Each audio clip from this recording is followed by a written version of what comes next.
Under the cold light of distant stars, the galaxy seemed quiet. Humanity had never been stronger. Fleets of silver warships patrolled friendly skies. Trade lines shimmered between worlds. The great cities of Earth rose higher than the clouds.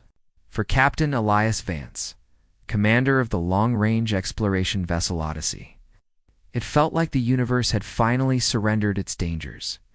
Wars were history, pirates were rare, and the only mysteries left were locked in the cold, dark corners of space, yet that same darkness had a way of watching back.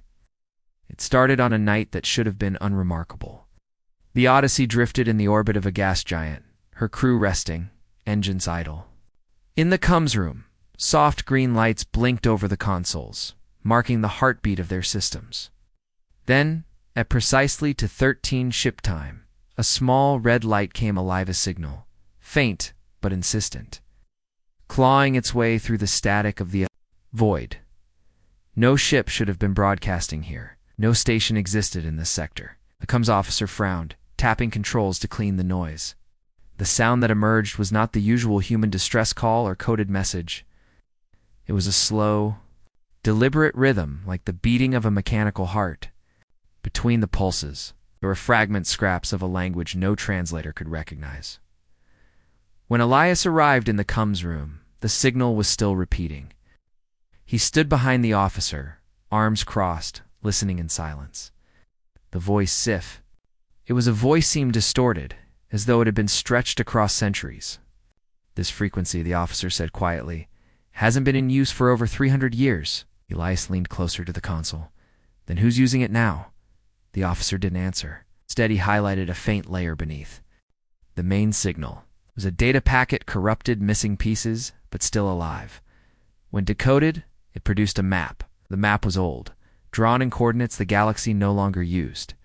But its destination was clear, a sector far beyond any marked trade route. Elias tapped the sector on the display. It was marked only with a single word, non-existent. That was not a classification. It was a warning. Dr. Mara Keel was the last to be brought into the loop. Linguist and historian, she had a habit of losing herself in forgotten archives, chasing patterns no one else noticed. When she heard the signal, her face drained of color. She replayed the distorted voice again and again, leaning so close to the speaker it seemed she was trying to fall into it. Some of these sounds, she murmured, are ancient, very ancient. Not from any known human dialect. Yet, there's something familiar. Elias frowned. Familiar how? Mara looked at him as though she wasn't sure she wanted to answer. I guess I've seen fragments like this before, in band records. The word band made the room feel colder. Mara explained that centuries ago, during humanity's first contact wars, there had been an enemy so dangerous their history was erased. No names, no records. Only whispers in classified archives. The coordinates, she believed, pointed to a place connected to them. The crew was restless after hearing her theory. Some dismissed it as superstition. Others could not shake the thought of an enemy so feared that humanity itself had chosen to forget them. Still, orders came from the Admiralty faster than expected. Proceed to the coordinates. Investigate. Report. That alone unsettled Elias. Usually, missions into uncharted sectors required months of planning and approval. This time, clearance came in less than an hour, as if the order had been waiting for them. The Odyssey set course. The journey took them past the outer colonies, then through dead space where the stars grew sparse and pale. Each day the signal grew stronger, the mechanical heartbeat louder, the alien syllables clearer. Crew members began reporting strange dreams, shadowy figures standing at the foot of their bunks, voices whispering in the same rhythm as the signal. Some awoke with nosebleeds, others too frightened to sleep. Elias kept the ship steady, but, in private, he too felt the pressure, as though invisible eyes watched from the darkness between stars. On the 7th day, the edge of the forbidden sector came into view. It was framed by a swirling wall of dark gas, so thick it swallowed the light of the nearest sun. Instruments could not see beyond it. Scanners returned only static. Mara stood beside Elias on the bridge, her eyes fixed on the roiling black curtain. "This is it," she said. "The Black Veil Nebula." The name was not on any official chart. But Mara had read it in an old myth, something about ships vanishing without a trace, their distress calls echoing for centuries after. The Odyssey crossed the threshold. At once the ship's sensors went blind. External cameras showed only darkness and drifting shapes that vanished when stared at too long. Inside, the lights flickered, and the comms picked up new layers in the signal, more voices, whispering over each other in 100 languages. Some human, some not. Elias ordered the crew to maintain course, but his grip on the command chair tightened. He felt the air grow heavier, as though the ship had entered the lungs of something vast. Hours into the nebula, they found the first wreck. It was a human warship from the early expansion era, its hull torn open like paper. Floating around it were fragments of other ships' salient designs Elias didn't recognize, their metal scarred by strange, almost organic patterns. Mara floated closer to the main screen, her hand trembling. On the side of the human wreck was a carving, crude but deliberate. It was written in the same language as the signal. The onboard translator hesitated, then offered a partial translation. "They are coming back." A chill swept the bridge. The words seemed to echo in the air, long after the screen went dark. Before anyone could speak, the Odyssey's comms came alive with a new transmission. This time there was no static, no distortion. The voice was clear, almost human, but colder than the space outside. "You shouldn't have come here." Elias froze. No one had sent any message. No one had even touched the controls. The voice had found them, uninvited, from somewhere inside the black. In that moment, the golden age of humanity felt far away. The silence before the storm had ended, and whatever waited beyond the dark was already awake. The Odyssey moved deeper into the Black Veil Nebula, its hull cutting silently through clouds of dark gas that seemed to breathe around them. Outside, the universe had vanished. There were no stars, no planets, only a shifting gloom that swallowed their light. The crew worked in whispers, as if afraid the darkness could hear. The strange voice that had warned them "you shouldn't have come here" still lingered in their minds, replaying itself in the quiet moments. No one spoke of it, but every glance exchanged on the bridge carried the same unspoken thought: something in here was alive. Navigation was blind. The nebula's interference shredded every signal and distorted every reading.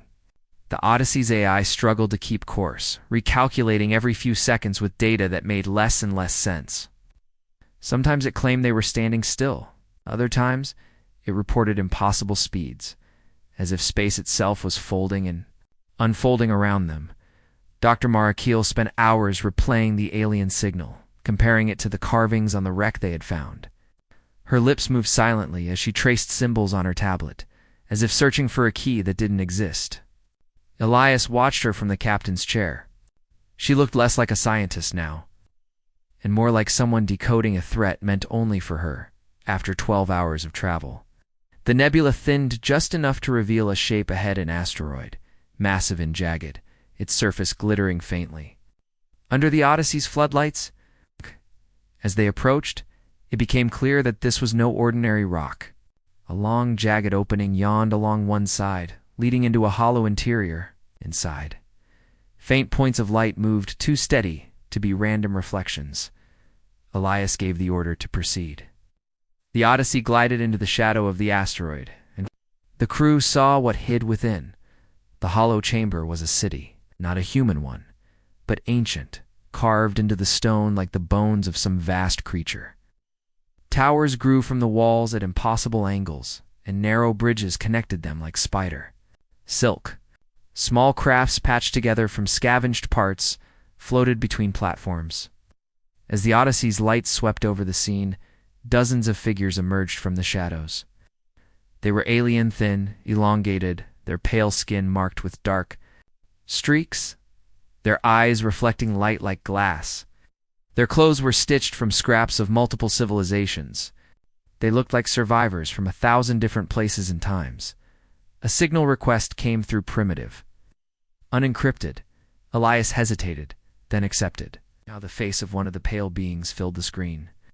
Its voice was soft, almost fragile, but carried a weight that froze the room. It came from the light. It said in accented galactic common, "Should have stayed there." Elias introduced himself and explained their mission. The alien's expression did not change, but its eyes moved to Mara. "You hear it, don't you?" it asked. Mara frowned. "The signal." "Yes, we've been following it." The alien shook its head. "Not the signal. The call." They agreed to dock and meet in person. Inside the asteroid city, the air was cold and dry, carrying a faint metallic taste. The alien leader, tall, wrapped in a cloak of overlapping fabrics, guided them through winding corridors lit by flickering lamps. Everywhere they passed, other survivors watched from the shadows, their faces unreadable. Some bore scars and patterns that looked almost deliberate. Others carried weapons older than the colonies themselves. Mara asked the leader who they were. The answer came without hesitation. "We are what remains," it said. In a chamber carved with murals of stars and battles, the leader told them the truth. Long ago, before humanity's rise, there had been a war that nearly unmade the galaxy. The enemy was never named, not because they were forgotten, but because their name itself was dangerous. It was said that to speak it was to invite their attention. The survivors here called them only the Nameless Blight. They did not conquer through numbers or weapons, but through fear that grew like a shadow until it devoured entire worlds. They adapted to every defense, learned from every defeat. The war had ended only when the Blight vanished without reason, leaving ruin in their wake. Entire civilizations had agreed to erase every record, every memory, every trace. But some remembered, in secret, and had been hiding ever since. Mara's hands tightened around her datapad. "Why send the signal now?" she asked. The leader's eyes dimmed. "We did not send it. We have been running from it." The words sank into the silence. Like stones into deep water, Elias asked what the signal meant. The alien's gaze locked on him. "It means they have awakened." Before Elias could speak again, a sound echoed through the chamber, a deep, resonating pulse that made the stone walls tremble. The leader turned sharply to one of their guards, who whispered something in a language Elias didn't know. Alien's face tightened. "They are close." Back aboard the Odyssey, systems flared with new readings. An object was moving toward the asteroid from deep within the nebula. It was massive, with a signature unlike anything in the ship's database. It moved without any visible propulsion, yet its speed was increasing. The signal on the comms changed now. Longer, a steady heartbeat, but faster, louder, as if whatever had sent it was now fully awake and moving. Crew members exchanged glances filled with unspoken fear. Elias stood on the bridge, staring into the swirling dark. The alien leader's final words during their hurried departure echoed in his mind. "Do not try to fight them. No one survives the first meeting." Outside the Odyssey, the black shifted, as if something vast and formless was parting the nebula. And then, far ahead, a shape began to emerge, taller than any human vessel, darker than the void itself, and utterly silent. The last enemy had found them. The shape emerged from the swirling darkness like a shadow stepping into a dim light. At first, the crew of the Odyssey thought it might be a trick of the nebulan illusion caused by shifting gas clouds. But then the void bent around it, swallowing. The faint glow of the ship's running lights, the Vesselor creature, no one could yet tell, was colossal, its surface shifting as though it were made of living metal. Every scanner the Odyssey deployed returned corrupted data, impossible. Mass readings, shapes that refused to lock into three-dimensional form, energy levels fluctuating between 0 and infinite. It moved without visible engines, sliding forward as if space itself carried it. And then, without warning, the alien signal they had been tracking all this time died completely, replaced by silence so deep it felt like the ship had been sealed. Inside a coffin, Elias ordered battle stations, though his voice was quieter than usual, almost as if speaking too loudly might draw its attention. Dr. Marakeel stood frozen at the edge of the bridge, her eyes fixed on the alien shape as though she were staring into a nightmare she had already dreamed. The air on the ship seemed heavier, charged with static, prickling against the skin. Even the hum of the Odyssey's engines sounded muffled. Then, a voice, clear, sharp, and entirely unfiltered, spoke directly into their minds. It was not transmitted through comms. No equipment registered it. "We know you." The words were not in any human language, yet every person understood them instantly. Several crew members flinched, one collapsing to his knees with a cry, clutching his head. Mara whispered, "This isn't communication. This is intrusion." The Entitor ship did not fire, simply drifted closer until the Odyssey was dwarfed in its shadow. The alien leader they had met on the asteroid had warned them not to fight, but Elias wasn't about to wait for the thing to make the first move. He ordered the ship to back away, engines burning at full thrust, but the enemy matched their speed effortlessly, never closing in, never falling behind, as though toying with them. Then the voice came again, but this time it wasn't alone. Gosh. Layers of whispers accompanied it, hundreds of voices, some human, some alien, all speaking different words in unison. The effect was maddening, like listening to the sound of every bad memory you'd ever had all at once. Suddenly, the Odyssey's lights flickered and died.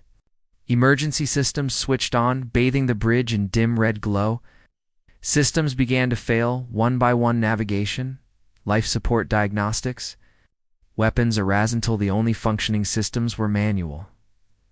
The AI was gone. Its core had been erased. In a single instant, as though it had never existed. "This isn't an attack," Mara said, her voice trembling. "It's learning." Elias didn't answer.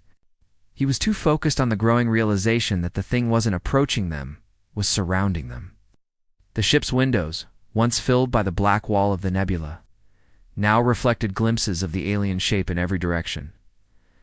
Without warning, a section of the enemy's surface peeled open like a wound, revealing an interior that glowed with a sickly, pulsating light. From it, small shapes began to emerge, craft or creatures, their outlines shifting in ways the human eye couldn't fully follow. They were fast, darting through the void with no heat signature, no engine flare, and no detectable power source. One swept close to the Odyssey, brushing past the hull. Every light in the corridor where it passed died instantly. Sensors picked up nothing, but the hull vibrated with the faint echo of something moving outside. As though the ship were being tapped on by invisible fingers, Mara gripped the edge of the console. "I think it's testing us. Probing." Elias's jaw tightened. "Then we end the test." He ordered the crew to prepare a warning shot, just enough to show they weren't defenseless. A single plasma round lit the darkness, striking one of the smaller shapes dead on. The shot passed straight through, as if the thing were nothing but a shadow. It didn't slow, didn't even acknowledge the hit. Then, for the first time, the larger entity moved, not drifting, but reacting. The surface shifted violently, and a deep rumble passed through the Odyssey, vibrating the very air inside the ship. The voice came again, but now it was no longer calm. It was almost amused. "We remember you." Before anyone could respond, the alien shape scattered into the nebula, vanishing from view. The massive shadow followed, retreating into the darkness, until only the swirling gas remained. For a brief moment, the Odyssey floated alone, power slowly returning to systems. Some of the crew slumped into their seats in relief. But Mara's face was pale. "It didn't leave because it was done with us," she said quietly. "It left because it learned everything it needed to know." Elias didn't argue. His gut told him she was right. Whatever the nameless blight was, they had just made first contact, and survived only because it had chosen to let them. The relief didn't last long. Minutes later, a distress call reached them, weak, fractured, but human. It came from a nearby colony world on the edge of the nebula. The message repeated only 2 words before dissolving into static. "They're here." Elias set a course immediately, the Odyssey cutting through the dark like a blade. As the nebula began to thin around them, the faint glow of the colony's atmosphere came into view. But even from orbit, it was clear something was terribly wrong. Lights across the surface flickered and died in waves, as though an invisible hand was drawing the energy out of the planet itself. Whatever humanity had forgotten, It had come back. This time, it had found its way to their homeworlds. From orbit, the colony of Vega's Reach looked like a dying ember. Once its sprawling cities glowed like a net of gold across the surface, but now the lights were winking out in great patches, as if the planet were sinking into the depths of a vast ocean.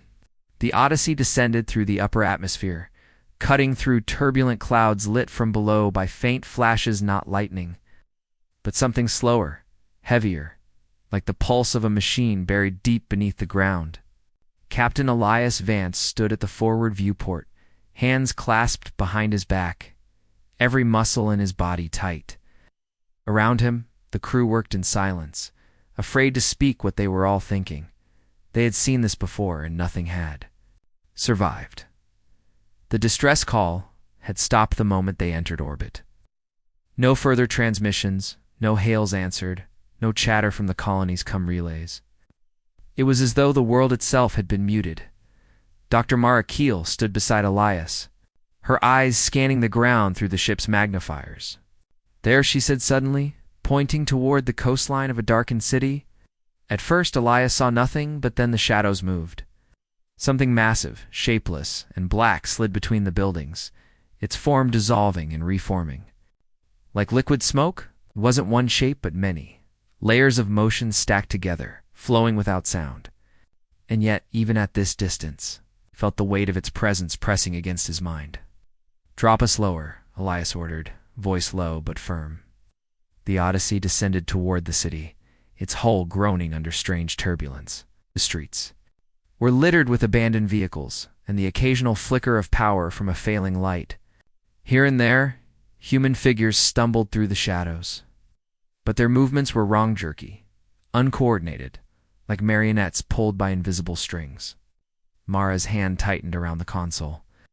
"They're not survivors," she whispered. "They're taken." The first real battle began when one of the shadow forms noticed them. It shifted upward, rising through the air as if gravity meant nothing. Ow. Splitting into a dozen smaller shapes that streaked toward the ship. "Evasive?" Elias barked. Ow. The Odyssey banked hard, plasma cannons firing in bright lances of blue-white light. For a moment, the incoming shapes scattered, but then they adjusted mid-flight, weaving through the barrage with unnatural precision. They struck the hull with no physical impact, yet alarms blared across the bridge. System readouts scrolled. Warnings faster than the AI could process them. Data corruption detected.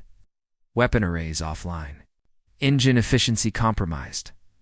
"They're inside the systems," the chief engineer shouted. "Got it." But it wasn't a hack-at least not in the conventional sense.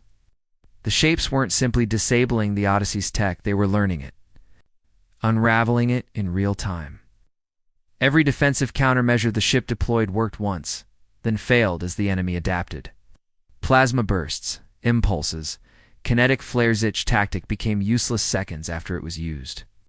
It was as if the enemy could rewrite the laws of engagement while the battle was still happening. Mara's voice cut through the chaos. "They're doing exactly what the archives warned out instantly, turning every move we make into a weakness." She looked at Elias, her expression grim. "This is why they were erased from history. We couldn't beat them. We could only forget them." But Elias wasn't ready to accept that. "Then we'll teach them something new," he growled. He ordered the crew to reroute all power to the ship's point defense grid, not to destroy the attackers, but to overload it, creating a sudden burst of blinding light and electromagnetic chaos.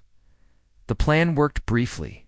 The shapes recoiled, scattering away from the hull, and the Odyssey punched through the atmosphere into open space.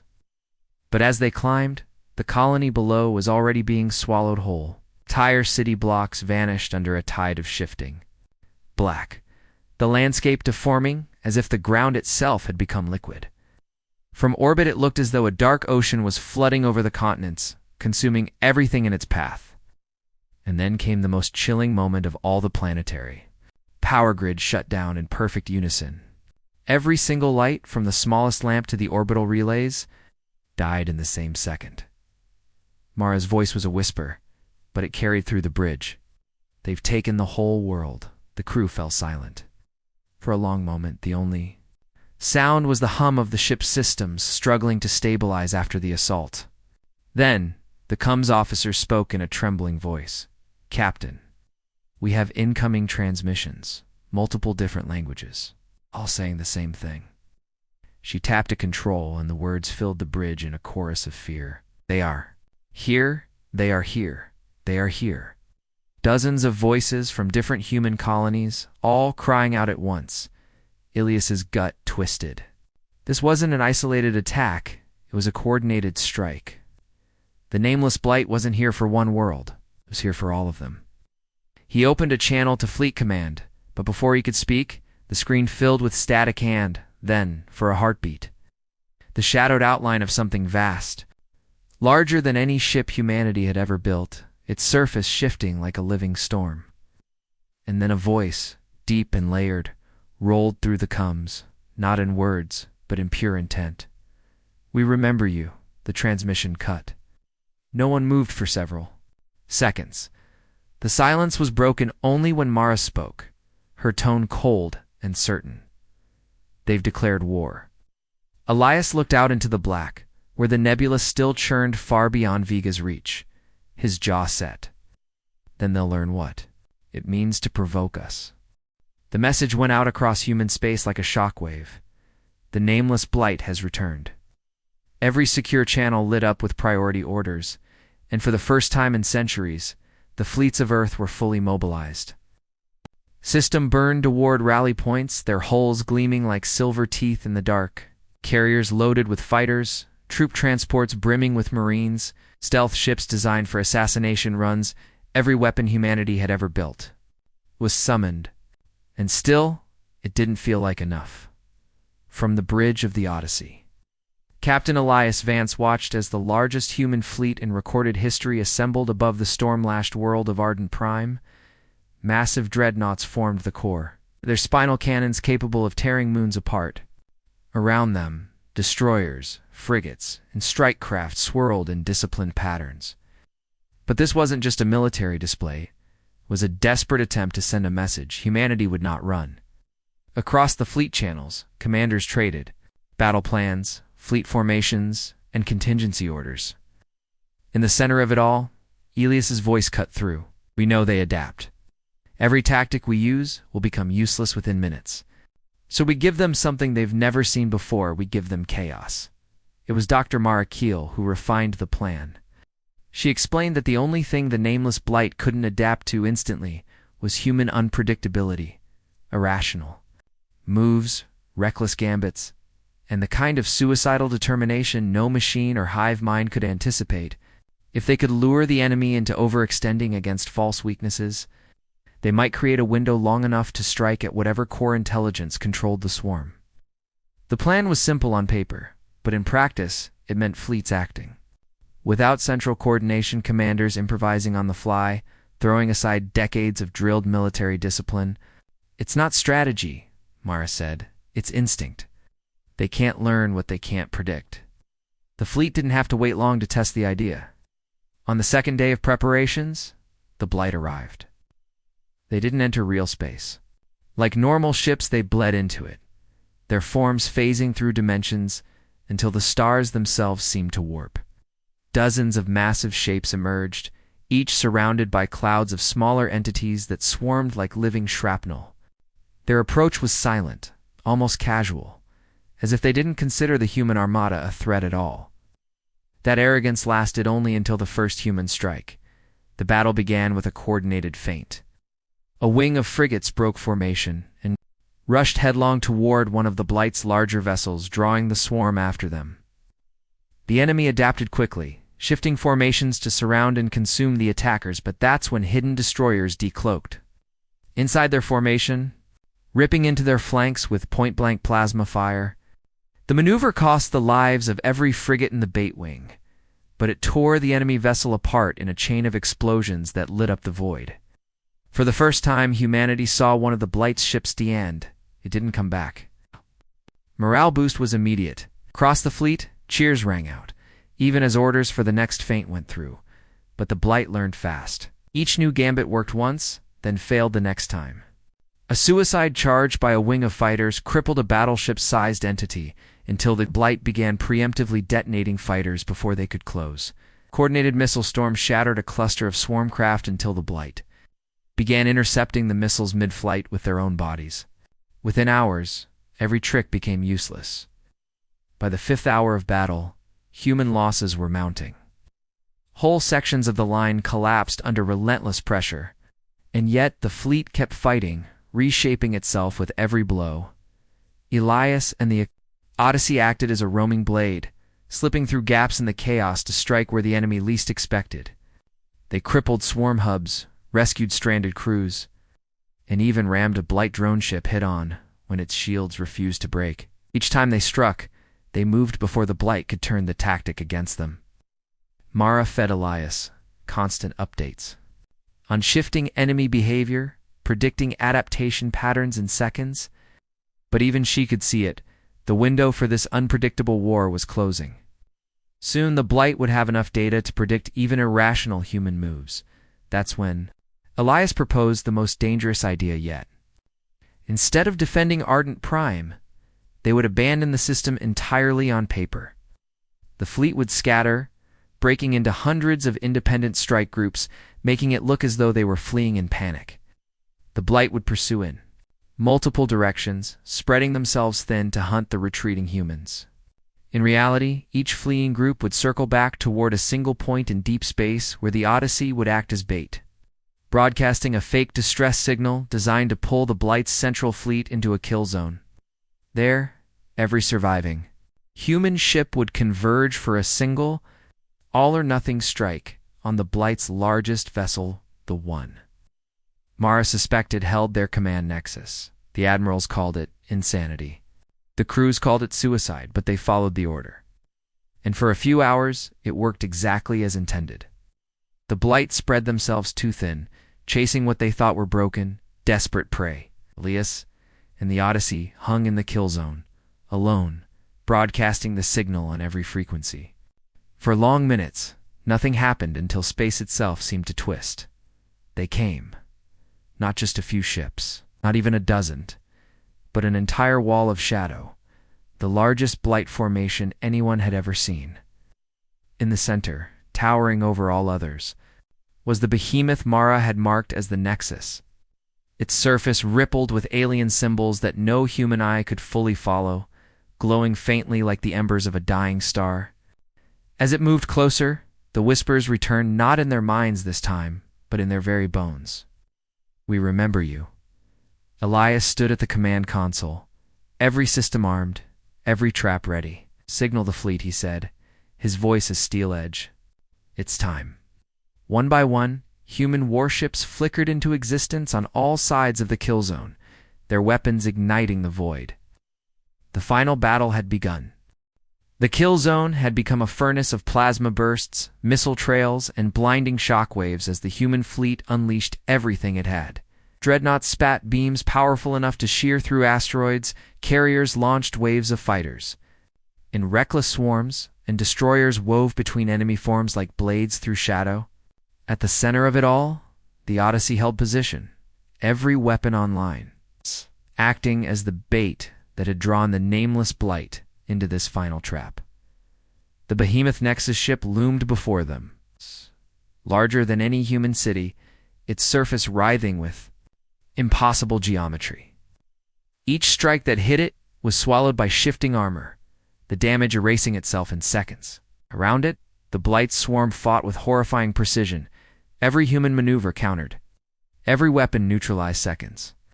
After its first use, they were adapting faster than ever now.